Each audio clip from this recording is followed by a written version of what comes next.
And hello, everybody. Very good to see you. Those who are joining for the first time, welcome. And today we're going to be talking about a bunch of interesting things. So, as you know, I've been doing these lives now for quite some time, and we started doing these lives with different people with different views, points of view. So me being a doctor and being a logical doctor, Western medicine surgeon, this and that, I started bringing people who are coming from completely different opposite direction, which is spirituality and biohacking and alternative medicine. So you guys going to, those who are signing up, make sure that you guys signing up. It's going to be on Thursday, 7 p.m. Eastern Time. So sign up. Last time it was pretty interesting when I spoke to a guru. He's an Indian guru. So this time I'm going to continue. It's going to be 3-part series with him, where we are bringing the science and ancient wisdom and knowledge together and see the parallels between them. It's a very interesting topic, very interesting conversation.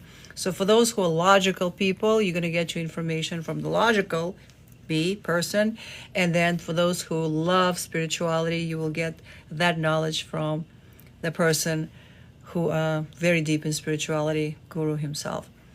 So, but today I would like to talk about the human body, how medicine, modern medicine, or not even modern, any medicine right now, how we approaching it. So we have the doctor who writes prescriptions, pharmaceuticals, and then you have holistic practitioner who gives you vitamins and alternative treatments and so forth. But I think there is a missing link, and the link is between the person who is coming to see me, right? I look at the person as like a general thing. I don't look at the person as an individual. Each of you are individuals. Each of you have a DNA. You have your DNA, you have your information, you have your structure, your unique structure. Nobody else has that.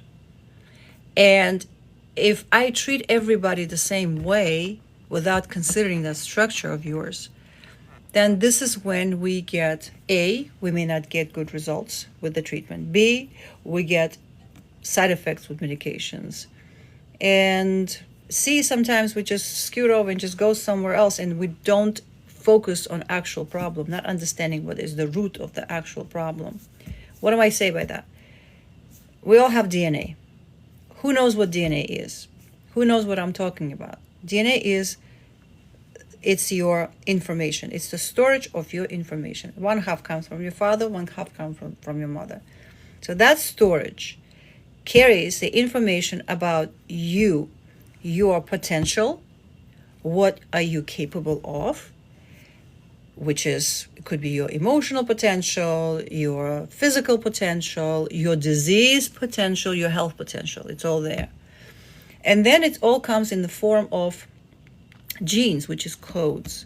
And when these genes are flipped, switches are flipping on and off, this is when you get results. For example, if you have potential to have a very good athletic potential, good muscle mass, then if that gene is turned on, then you're really going to be a Michael Jordan of your time. If you don't have that potential, you still can reach, but it's going to take a longer time for you. It's going to take more effort. Make sense? So now knowing all of that, some people, thank you for your roses. Some people can digest certain foods easier than others. Some people can digest certain information better than others, certain emotions better than others. Like some of us, if something happens, something bad happens, how many of us just keep thinking about it, keep talking about it, ruminating, holding it? Like holistic shop online, new products. Yeah, the link is in the link tree, guys. You guys are asking about link. Go on the link tree on my bio, and it's all there. But thank you for asking that question. So basically, if you have a medication, like you take medication, and you have specific gene that cannot process that specific pharmaceutical, then you more likely will have a side effect. For example, statins, right? Doctors use statins all the time. High cholesterol, statins. And why? Because we think if you have high cholesterol, you high risk of heart attacks, cardiovascular problems, strokes and so forth.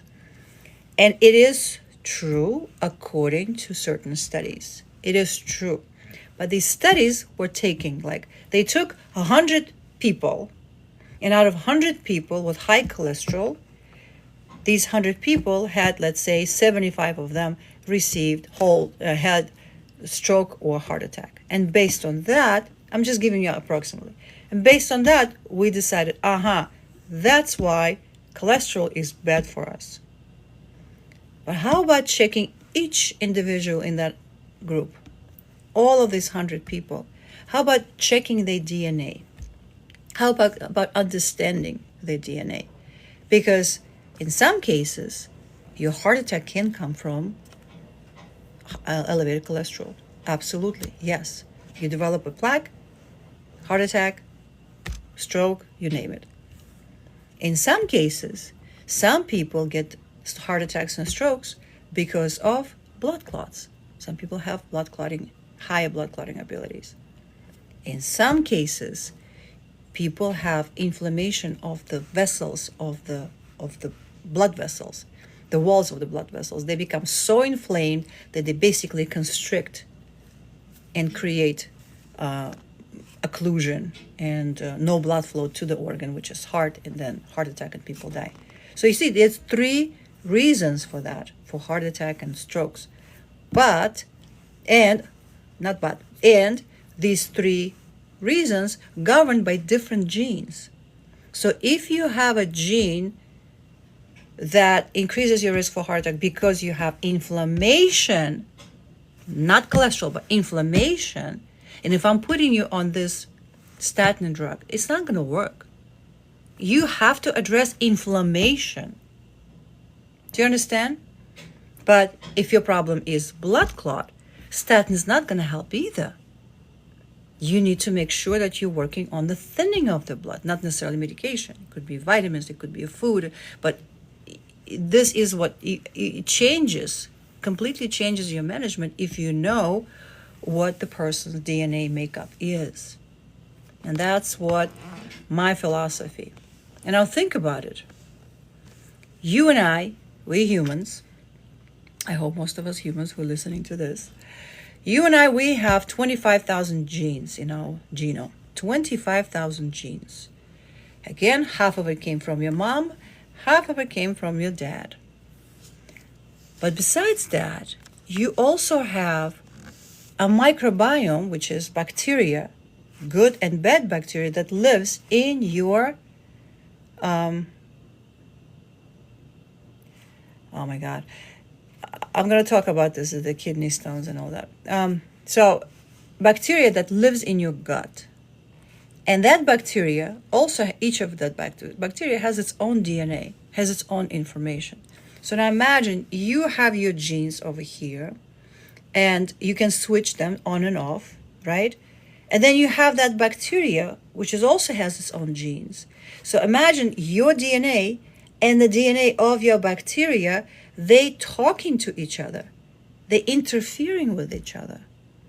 That's why when we say, fix your microbiome, fix your gut is your health. Yes, if you keep your gut healthy, then everything else just falls into places, including your mental health.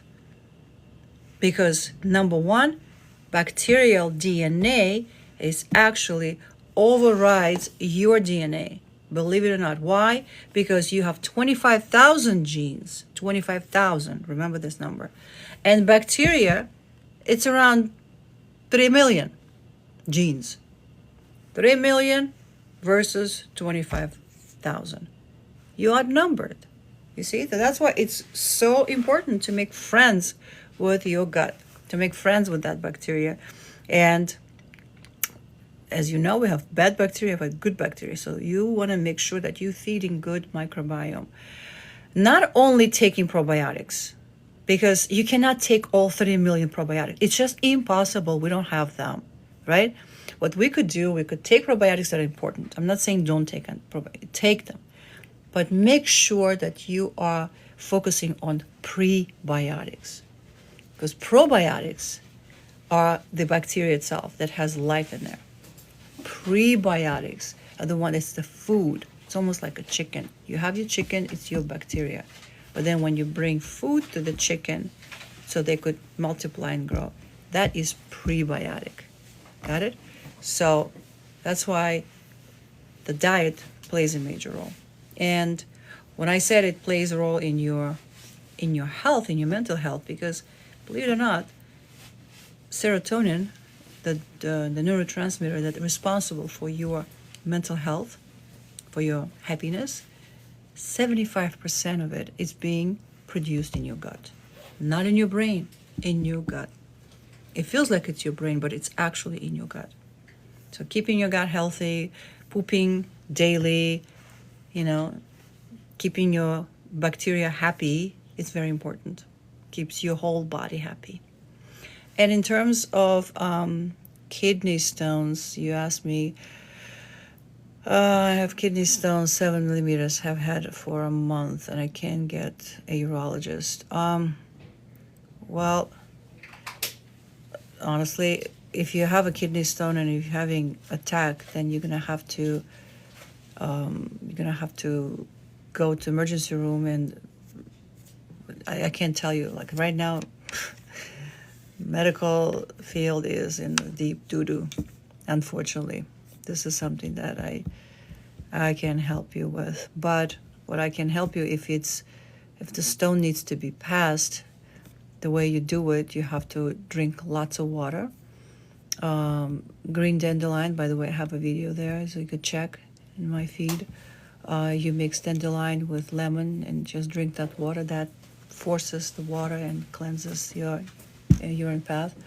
So you could do that. But again, it's 7 millimeter. It's not a small stone. It's not a big one, but it's not a small stone. So it's going to be very painful for you to pass it. So you need to have someone who will be monitoring you. So that's the way it is. Autoimmune. Can you get rid of autoimmune? Autoimmune disease is the disease when your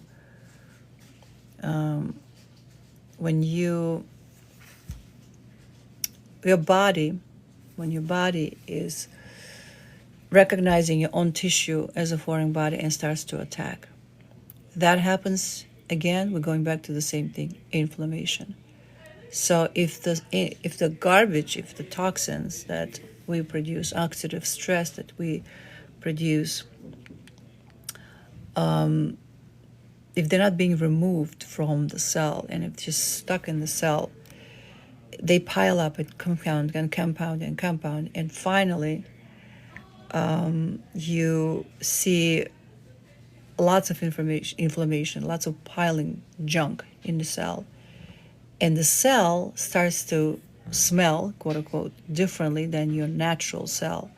And your immune system, which is a police that's patrolling the system, cannot recognize it and feels it. It's a foreign entity and starts to attack. And this is when we say, oh, you got autoimmune disease. So in autoimmunity of any kind, anti-inflammatory access is the most important thing. So detoxification on the cellular level, protocols on the DNA level, because your DNA shows the pathways, how your body detoxifies itself. You have methylation pathways, you have hormonal pathways, you have vitamin D pathways, you have so many pathways. So according to your DNA, you need to see these pathways. Imagine they're like highways. And if these highways are clogged, some of them are bigger, some of them are smaller, depends on that. Imagine how much of garbage you can remove or how much of nutrition you can bring. For example, if you're in New York City and you're driving through New York City streets or highways, you know how narrow they can get versus if you're driving somewhere like in the south where they have like a 7-line highways that you just fly through them. You see what I'm saying? So the same way, imagine you have it in your body. Some highways are very strong and very fast, and some of them are very, very tricky and bottlenecked. And when you take, for example, detox, everybody loves detox. And when you start detoxing yourself, but you're not doing it right, meaning you're not checking which highways are open, you're just dumping the garbage in the highway, all these trucks with the highways just going through, you are actually creating more problems. And that's what we call reuptake of the toxins. So that reuptake happens and it goes back to your liver, and you're not really detoxing yourself. And this is when people go through detoxes and inflammation is just there, and in some cases even gets worse. Why is that? Because you need to have these vehicles. We call them binders. It's the specific vitamins that come in, attach to that garbage, so to speak, and bring it out and make sure that it just goes exactly where it's supposed to go in a dumpster, not just throwing it on the road. So I'm, it's a complicated process, but I'm trying to make it as easy as possible to digest. But detox must be very, very thought through, okay? It has to be strategic, precise. You know exactly what you're detoxing. So Corella is good, but it's not enough. And that's why, again, it's the same thing. Like if your pathways genetically are open and Corella can help, people get that help immediately and they praise Corella. But then you have another person who takes Corella and nothing happens. Why is that? Because that person's highways are not as wide. They're more narrow, you see. So oregano with the black seed oil. Black seed oil, same thing. I have a patient, yesterday I had a patient who had black seed oil and she felt worse. Her swelling got worse for the same reason. And for some people it works. That is why it's important to know your own DNA. That is why I'm a big proponent of your DNA, know your microbiome, and then make these two work together. Plus, you also have, did you know that you have mitochondria that has its own DNA as well? So, let me see. Turmeric for inflammation. Yeah, turmeric. Turmeric is the best. And I love turmeric because turmeric has this ability to work on your DNA, by the way. Turmeric works on the pathway called NRF2 pathway, which is, imagine a bunch of workers. Like, imagine your DNA. Your DNA has information, right? And then as you age, or as you start exposing yourself to toxins and all the inflammation, that DNA starts cracking up and changing and breaking down and becoming shorter. Your chromosomes become shorter. We call it telomeres. And that's what aging is. And the shorter it gets, the more sicker and older you become, and then you go. Okay? That's how it works. So imagine if you have a group of workers that each time when it gets shorter or damaged, it comes in, fixes, and leaves. So then you're maintaining your DNA and it never breaks. Or if it's broken, you have a group of workers that constantly fixing it and repairing it. That's what turmeric does. This pathway of NRF2, which is specifically designed to fix DNA. So there's DNA of your DNA and there's a DNA of your mitochondria, which is also uses NRF1 and NRF2. So turmeric works on both. And that's why in Ayurveda, turmeric is called one of those intelligent herbs. Ashwagandha, turmeric, they call them intelligent because they do have that intelligence. They go directly into DNA and repair it. What else besides turmeric? Very prominent, very, very, very efficient way of doing it is to use peptides. Peptides are amazing, especially SS31, MOTS-c. They do the same thing. They go directly, MOTS-c does, not SS31, goes directly into DNA and repairs the DNA of your mitochondria. And mitochondria is your powerhouse. It's a power plant. It creates your energy. Everything that right now, as you see, you're sitting, you're listening to me, I'm sitting here, I'm talking. Every muscle needs energy. Brain, my muscle, everything needs energy for me to function. Where is it coming from? It's coming from my mitochondria. And by the way, we're going to talk about this mitochondria thing. We call it a mitochondria this Thursday, 7 o'clock, 7 p.m. So you're going to have to come and listen. It's going to be very interesting. I'm going to go over details, what mitochondria do. Speaking of autoimmune diseases, aging, cancer, everything, you name it, whatever trouble we have, it all comes to one thing: deficiencies in mitochondria, deficiency in function of mitochondria. So, and we will be linking mitochondrial function, physiological function, biochemical function that we know today, with the wisdom of ancient traditions, in this case, Hindu tradition.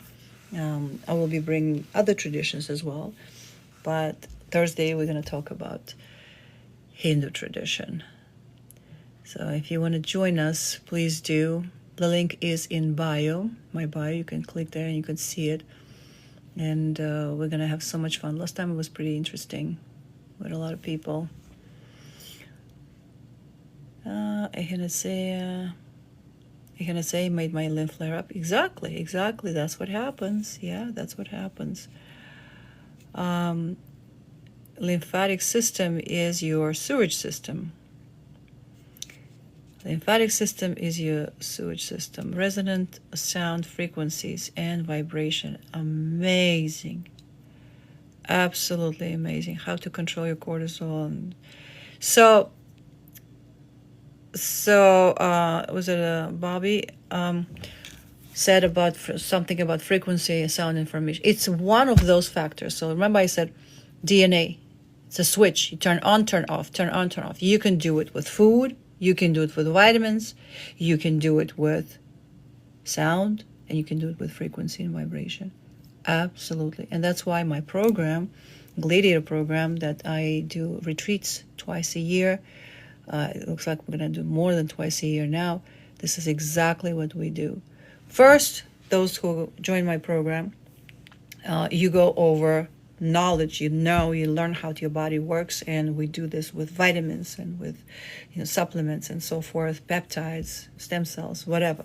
Then after you're done with this, or while you're doing this, then you go and immerse yourself in retreats where you learn how to utilize this ancient knowledge, Kundalini yoga, ninja practices, Shaolin monks, Tai Chi, all that wisdom that we had, warrior wisdom, martial arts combined together. So you do that, plus live music. Last time we had beautiful shamanic drums, hypnosis, breath work, all of that all together. You immerse yourself for 5 days in a place called Saturnia. So for those who are interested, you're going to have that soon, because we just came from there. We're going to put that link probably sometimes in January. But frequencies of sound is absolutely amazing. And in the beginning, there was a sound. And that sound, we say it was the word. In the beginning, it was the word was God.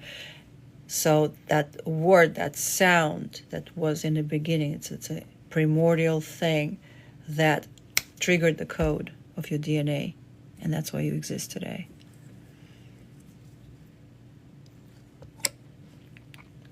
Yep. Chi, vocal sounds, vibration, frequencies. Yeah, absolutely. Absolutely. Absolutely. So wonderful. Yes. Love it. Love it. I love you guys because you come to me and we all on the same page. I love it. Love it. Love it. Love it. Beautiful. Beautiful. So join us on Thursday, guys. It's free. Come and join us. And we're going to have so much fun. And we're going to have some breath work. We're going to have some meditation. And by the way, this guy, Guru, he does know a lot of interesting things. He knows how to send the frequencies. His energy is very interesting. So if you want to experience that, show up. Show up. Yep, yep.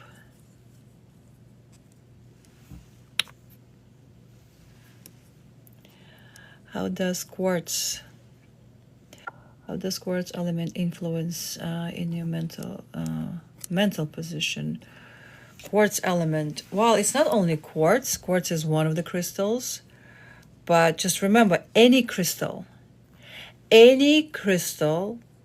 especially quartz, but I would say any crystal, because of the shape and because of the nature, they tend to amplify the energy.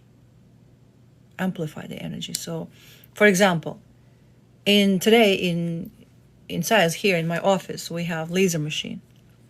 It's the electric photons just going into one stream and going through the prism, which is the crystal. In our case, it's a rubio. So it goes through the crystal and then creates this laser energy because it amplifies it. So same thing happens with any stones that if you use it. Now you have to be careful because I see people coming in and, covered in all the crystals. You gotta be careful because it amplifies everything. Positive, negative, it fucking amplifies it. You have to be careful.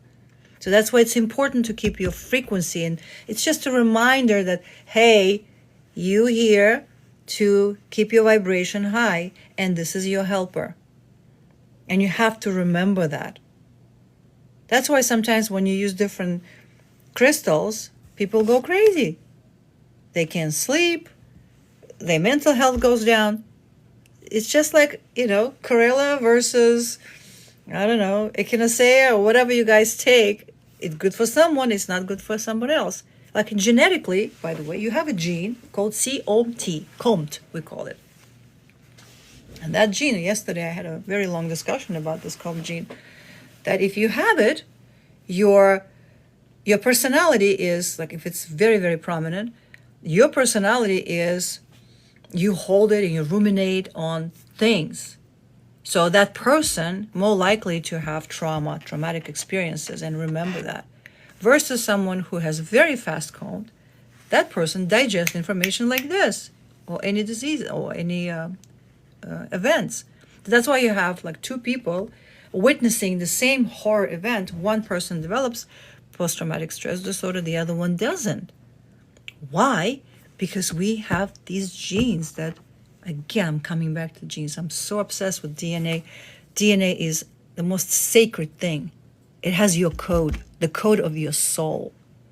It's something that was given to you before you even came to this body. That's how prominent, how powerful, how ancient that thing is. It's carrying the information of your ancestors, carrying the information of someone who was way before you. So, yeah, once I start talking about DNA, I can't stop. Absolutely. Someone says genes do not.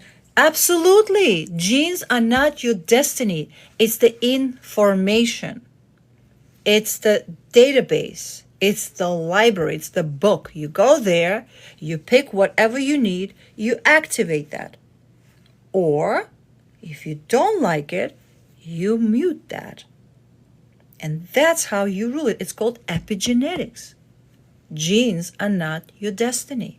You can change your expression of your genes and completely change the outcome with the same gene. Like, for example, I have the same gene that combed, right? But I had to do the work. So I wouldn't be as a person like, oh, did you hear what she said? Did you hear what he said? I don't do that anymore. And as soon as it comes in, I train my brain say, no, we're not going there. Epigenetics. It's not my destiny.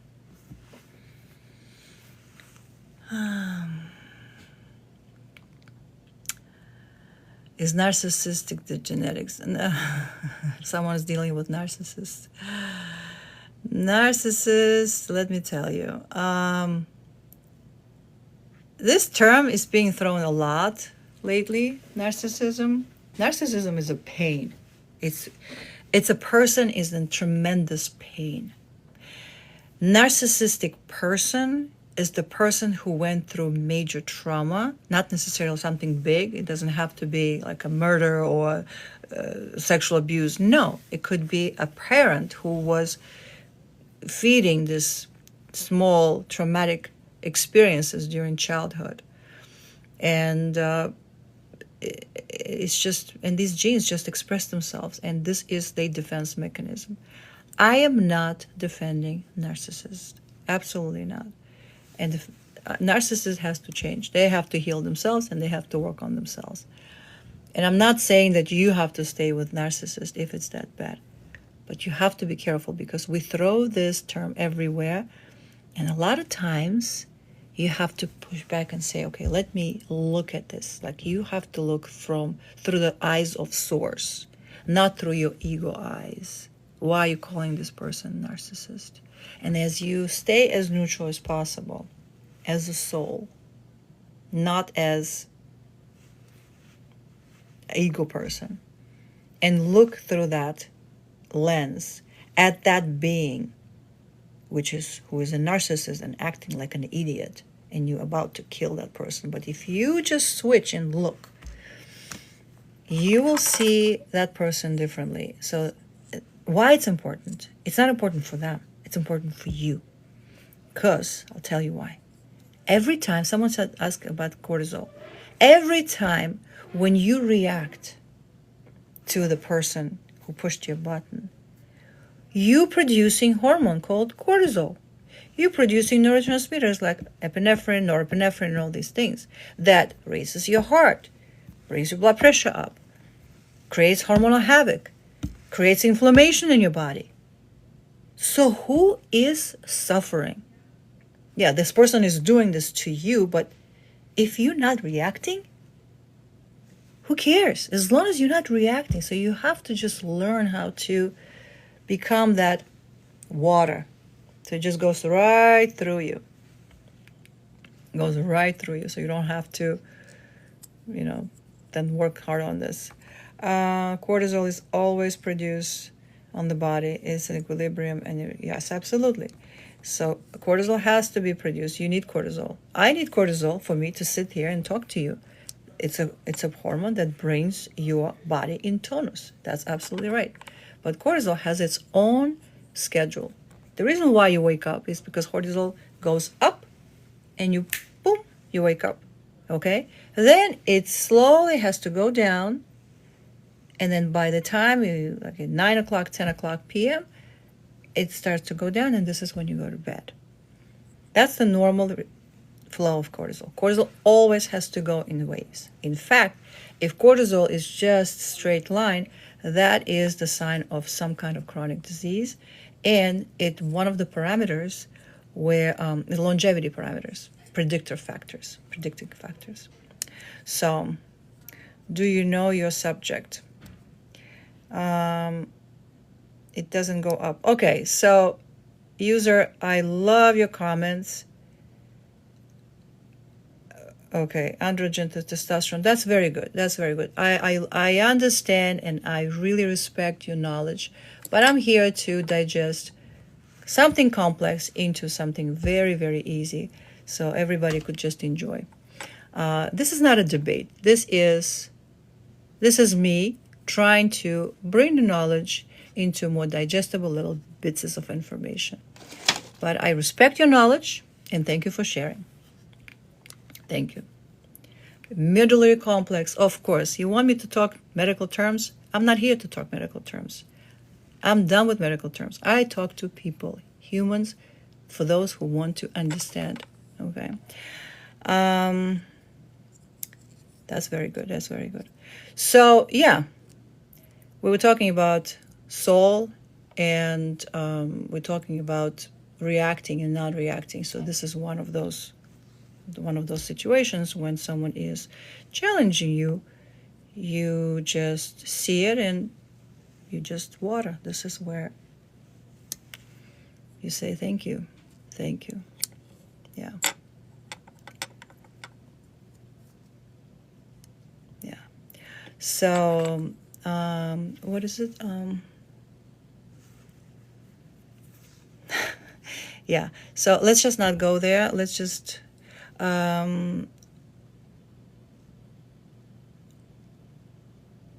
yeah, that's true. Yeah, traits from that. So here's the thing. So when you have these traits, you can work on them. That's why we came here, and this is the name of the game. It's called karma. Karma is not punishment. Karma is you come with a set of energies, good karma, bad karma. Okay, you better use your good karma to expand and grow, and you better digest your undigested bad karma so you could digest it well, so when you leave this plane and come back, you don't have to work on it. And the more you do it, the more lifetimes you pass, the lighter you become. Okay. So born that way, and my negative traits from the dad. You do not listen to what people say. You do not listen to what people say, because I'm telling you, I've seen so many, I read DNA tests, and I've seen so many DNA tests. When you look at them, they have perfect set, and they all screwed up. And then you have someone who has very, very difficult traits, and they work on themselves, and they're fine. So,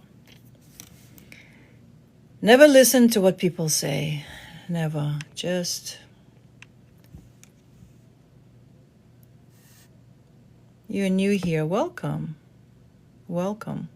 So we talk about all sorts of things. We talk about medicine. We simplify things here. And we also talk about human beings, how beautifully we created. Not just physical, but we also have emotions. We have souls in us. How to make mitochondria better. Mitochondrias. How to make them better. Well, there's no such thing as healing mitochondria. Your body has its mechanisms how to heal itself, and including your mitochondria. So you just have to make sure that, first of all, you're not putting any toxins and things that mitochondria doesn't like. For example, mitochondria does not like sugar, but mitochondria needs sugar. So it's all about balance. So carbohydrates coming from apple are better carbohydrates than coming from the candy. But if you have too much of bananas and apple, and especially if you're doing juicing of all these things, then you can overwhelm mitochondria. You see? So that's why it is important to support the function of mitochondria. Another thing also, there is a renewal process called apoptosis, when old cells die, genetic code that just let them go. And this is when you fast. When you do prolonged fasting, this is when apoptosis in general kicks in, but especially mitochondria. Another way of bringing mitochondria loves light, sunlight, red light therapy, that type of light. Mitochondria absolutely loves it. Mitochondria loves methylene blue. Mitochondria loves vagal stimulations, which is not necessarily stimulation like with the medication or with mechanisms, but breath work. And by the way, I have a book there that talks about how breath work can actually change your gene expression.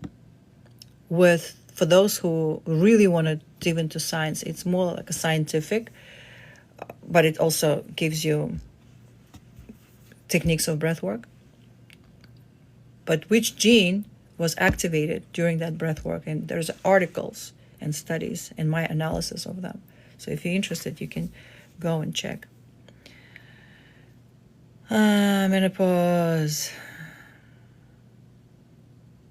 I'm not able to work out. Oh, I was just talking about breath work. I'm dealing with hyperthyroidism and in menopause. Yeah. Okay, so hyperthyroidism, first of all, you have to make sure that hyperthyroidism is under control. Yeah, the title of the book is Breath Code. So you go into my bio and you're going to see there. Okay.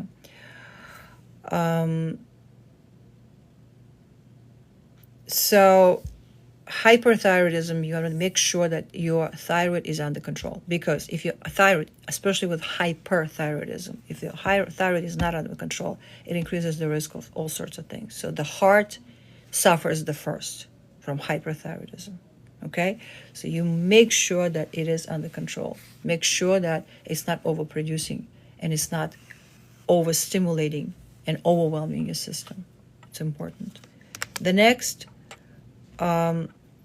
if you're not able to exercise, believe it or not, you could sit in a chair and do some breath work, and you're still going to get benefits from it. Levothyroxine is not for hyperthyroidism. Levothyroxine is for hypothyroidism. Hypothyroidism. So, yeah. So you're probably hypothyroid. So, in any case, that second, to support thyroid, you must have good level of vitamin D. Must. So your levels, so you probably have mixed then. You have mixed. So your levels of D gotta be between 80 to 100. D is one of the most important factors that supports your thyroid function. Next, things like thyroxine, your T3, T4 hormones, the active form of T3 is being produced in your bowel, in your liver, in your GI system.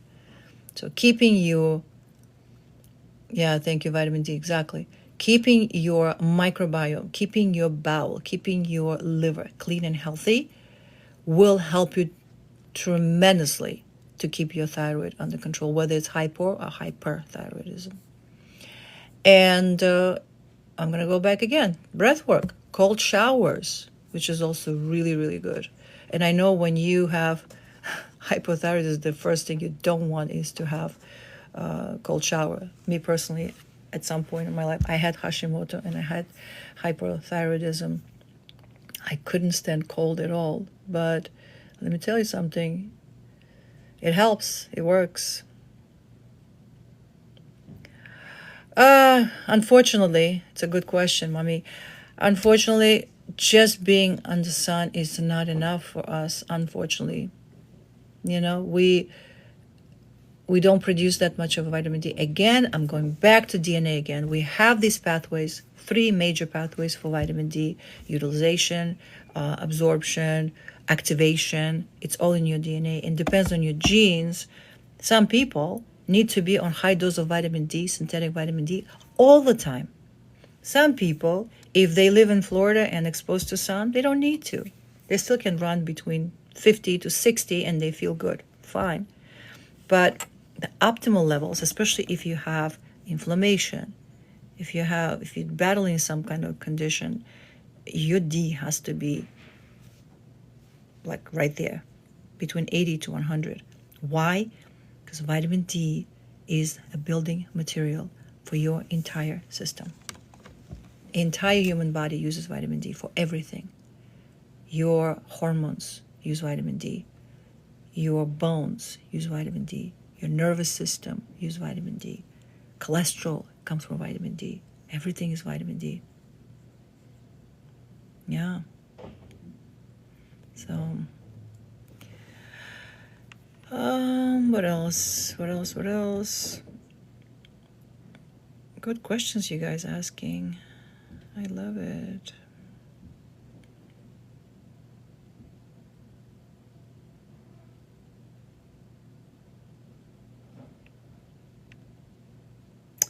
Methylene blue. If it's only one type of methylene blue, there's only one type. Well, listen, there's a lot of methylene blues now, and each brand claims that they're the best. But in reality, it's a chemical compound. It's a chemical compound that many years ago was discovered, I think, by Germans. You can look it up and fact check me. I don't remember. I think it was Germans that they created it to treat malaria. So it was like one of those antibacterial properties. I mean, medications that was created for. And then I grew up in Soviet Union, in Russia. You call it Russia, but it was Uzbekistan. And I remember when you had sore throat, they would just dip in methylene blue, put it in your mouth, and just smear it. If you're a gynecologist and you had a patient with vaginitis, you just take the methylene blue and go in the vagina and smear it. And that helped. It worked. But that was many years ago. So today, methylene blue is being presented like it's something revolutionary, something new.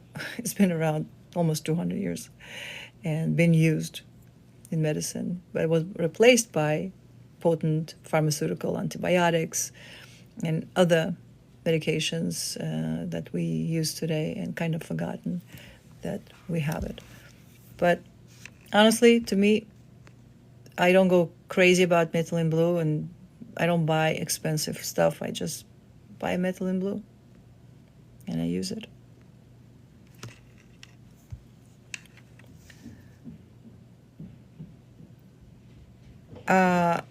Do I need more of iron? Here's the thing.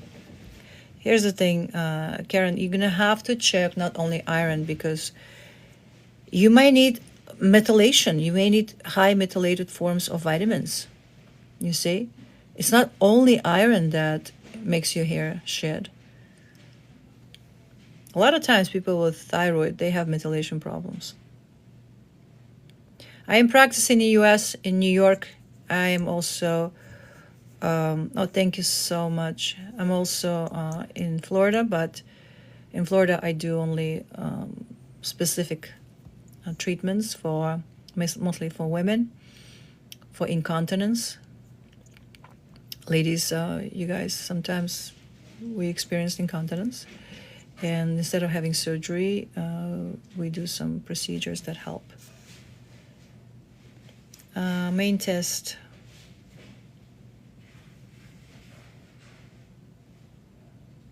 What?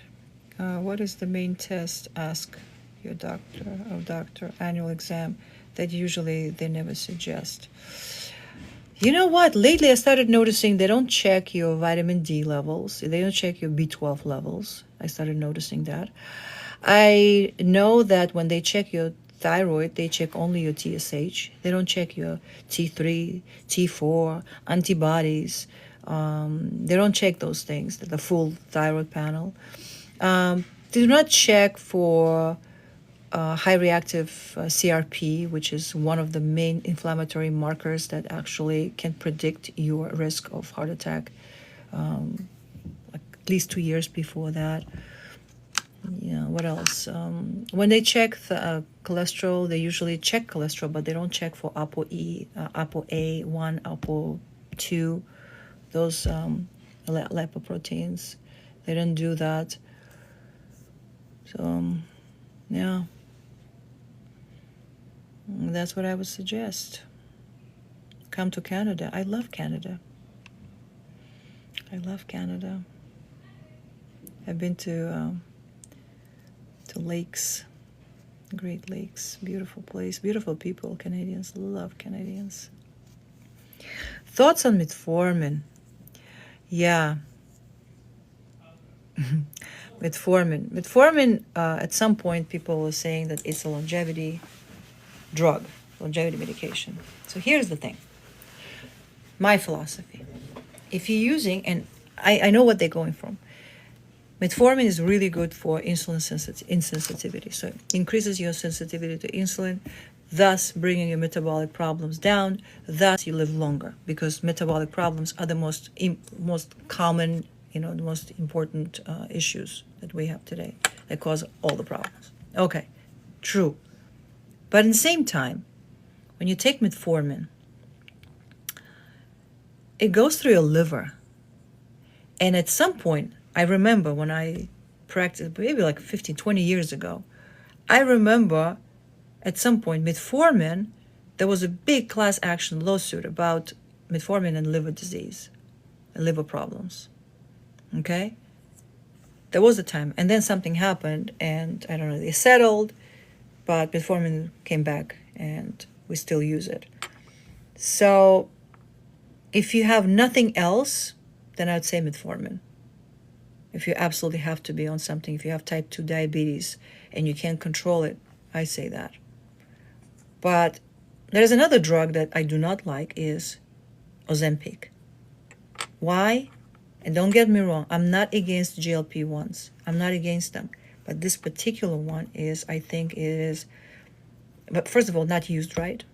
And second, it only works on one receptor instead of 3 receptors. So you have your GLP-1 receptors, which produced in your stomach. You have insulin receptors, and you have your glucagon receptors in your liver. So if you're working on all 3, because these 3 receptors are responsible for your metabolism. If you're working on all 3, then your metabolism is perfect. Everything is beautiful. You don't need high doses of medication. Everything is good. But if you're using only sitting there in the back burner, as a result, you're overwhelming the system. And on top of that, patients get Ozempic and never check their levels. Again, I'm going back, vitamin D levels, B12 levels, and all other things. And if body is already depleted in nutrients, and on top of that, you are pounding it with this Ozempic, that's why people develop all these complications. Gastroparesis, thyroid cancer, and all other things. So that's another one that if you use it right, it can be okay. But again, you use it only if there's nothing else left. So Ozempic and metformin. Other GLP-1s, tirzepatide is better because it works on 2 receptors. But there is another one that is not FDA approved yet, but will be FDA approved in August of 2026. How do I know that? Because the studies will be done in 2026, in August in 2026. And how do I know that? It's being sponsored by Eli Lilly, major pharmaceutical company. They're paying. And that's why it's going to be approved. Okay? So it will be approved. But that one is actually pretty good. That one is working on 3. So in case if you need to go on it, then I would rather say go on that one than going on metformin or going on Ozempic. So I hope I answered your question. These are my thoughts on metformin. Collagen peptides help with skin or body. It depends on the collagens. I took so many collagens in my life. Oh my God, I tried so much and I was so disappointed. Nothing worked. It wouldn't work on me. But one collagen that I really, really love, and I still take it, it's a collagen made by LifeVantage, liquid collagen. And it's not really collagen, it's collagen activator. So it has all the herbs, and it has some peptides there, but mostly herbs and activation of your own collagen production, which is amazing. It's LifeVantage, and you can find it in my shop. You could see it. You could just look for collagen. It's there. That's the one that I take. But I'll tell you, the best collagen, if you really ask me, bone broth. Bone broth that you made yourself, not someone else, not the one that you buy. Yeah. So when I say peptides, I mean peptides that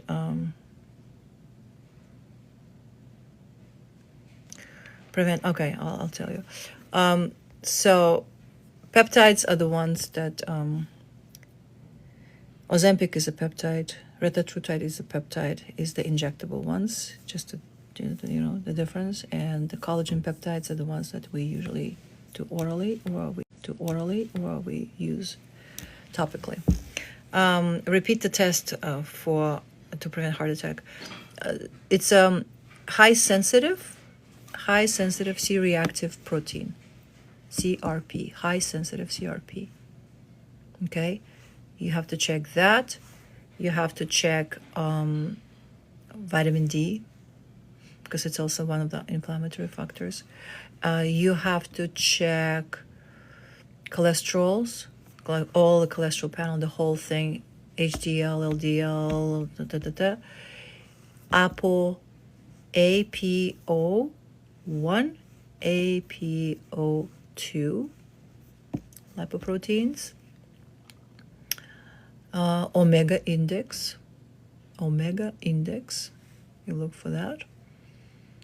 So these are the ones. Of course, they're like, if you talk to holistic cardiologists, they're going to give you a longer list, but this is at least basics that you can do, and you test, and hopefully covered by insurance. Your primary care doctor can do.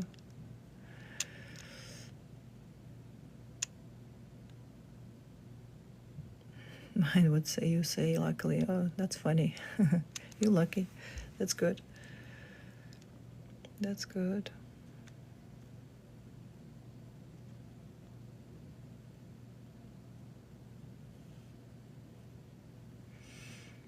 Okay, people, you are so beautiful. I love you guys.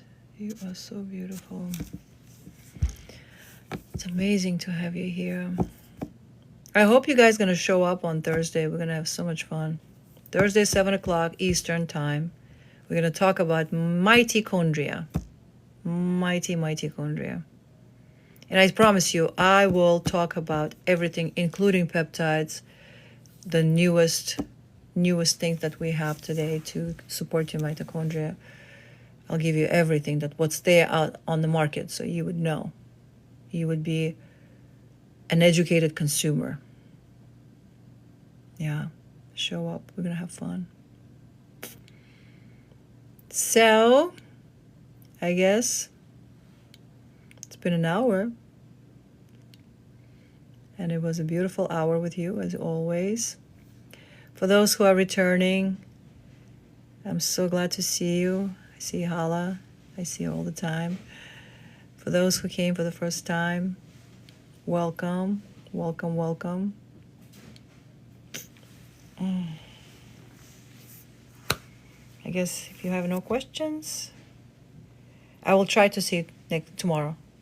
I will try to do another one tomorrow. Brian has just joined us, but hey, Brian, we are leaving already. We had a beautiful conversation. You missed it. Come back tomorrow. What is the best way to raise the iron? Well, first of all, do not lose iron. I was about to leave. I was at the door and you're asking this question. Do not lose iron. So if you're a woman who's menstruating, make sure that you're not passing clots. If you're passing clots, it's not normal. Okay? When I ask my patients, how's your period? The period is normal. Do you pass clots? Yes. That is not normal. You're not supposed to pass clots. So that is the sign that you're bleeding too much.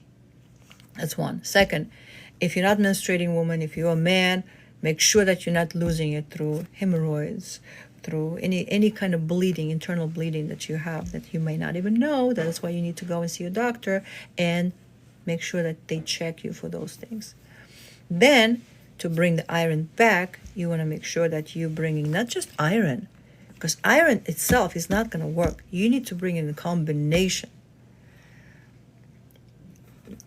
No, clots are not a good period.